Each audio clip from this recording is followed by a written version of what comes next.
नमस्कार दोस्तों, आज मैं अष्टम भाव में अगर किसी का चंद्रमा बैठा हो और कुंडली में क्या रिजल्ट मिलते हैं उसके बारे में कुछ बातें बोल रहा हूँ। जैसा कि आप सब जानते हैं, अष्टम भाव संकटों और अचानक होने वाली घटनाओं या आकस्मिक जो घटनाएं होती हैं या परिवर्तन से जुड़ा हुआ भाव कहा जाता है। यह स्थिति भावनात्मक उथल पुथल के दौर और चुनौतियों का सामना करके व्यक्तिगत विकास की आवश्यकता का संकेत देती है या उसको रिप्रेजेंट करती है। इस स्थिति वाले व्यक्ति ज्योतिष या अन्य गुप्त विज्ञानों जैसे चिकित्सा व्यवसायों की ओर आकर्षित भी होते हैं, जहां वो अपनी अंतर्दृष्टि का उपयोग करके दूसरों का मार्गदर्शन कर सकते हैं। अष्टम भाव में चंद्रमा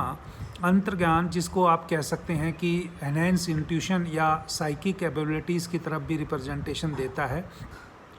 और इससे व्यक्ति का बहुत ज़्यादा अच्छा परसेप्टिव जो है या इंसाइटफुल जो है उसके थॉट्स हैं वो होने में मदद मिलती है। अष्टम भाव में चंद्रमा की उचित स्थिति जातक की आयु को बढ़ा भी सकती है। वैसे शास्त्रों में ये लिखा है कि अष्टम भाव में अगर चंद्रमा बैठा हो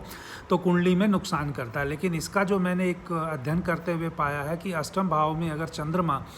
जैसे नेगेटिव कहा जाता है, लेकिन वो अगर नेगेटिव राशि में बैठा है तो दो नेगेटिव मिलके पॉजिटिव बनाते हैं। इसलिए मैंने देखा है कि अष्टम भाव में चंद्रमा बहुत से जातकों की आयु कम करने की बजाय उनकी बढ़ाता भी है, परंतु वहाँ पर राशि का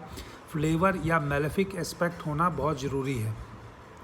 तो यहाँ से हम कहें कि भी अगर जातक की लाइफ स्पैन बढ़ती है चंद्रमा बैठने से, ये कोई गलत नहीं होगा। बहुत सारे ऐसे एग्जाम्पल हैं जहाँ जातकों को हम जर्नलाइज वे में ऐसा बोल सकते हैं कि भी उनका चंद्रमा यहाँ होने से उनकी आयु छोटी होगी, लेकिन उन्होंने पूर्ण आयु या वो काफ़ी अच्छी लाइफ को जिया है। यहाँ पर यही मैंने एक चीज़ पाई है इतने चार्ट्स में कि वहाँ पर चंद्रमा कुछ नेगेटिव अगर रिजल्ट देता है, नेगेटिव राशि में है, तो दोनों चीज़ें मिलके वो पॉजिटिव में कन्वर्ट कर देती हैं। अनएक्सपेक्टेड गेन्स मिलता है, वेल्थ फ्रॉम इनहेरिटेंस या अदर रिसोर्सेज भी ये इस चीज़ें से मिलते हुए मैंने देखा है। ये ऐसा कभी कहा जाता है कि अगर किसी का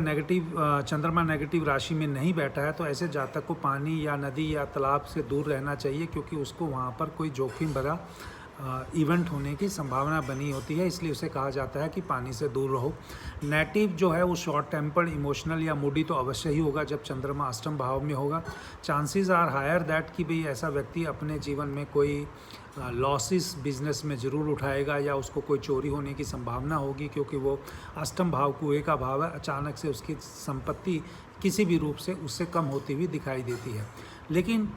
अगर व्यक्ति ऐसा सोचता है जो बीत गया सो बीत गया और आप सकारात्मक रहकर अतीत से सबक सीखकर और गलतियां न दोहराकर अपने कल को उज्जवल बना सकते हैं, तो ऐसे में चंद्रमा अष्टम भाव में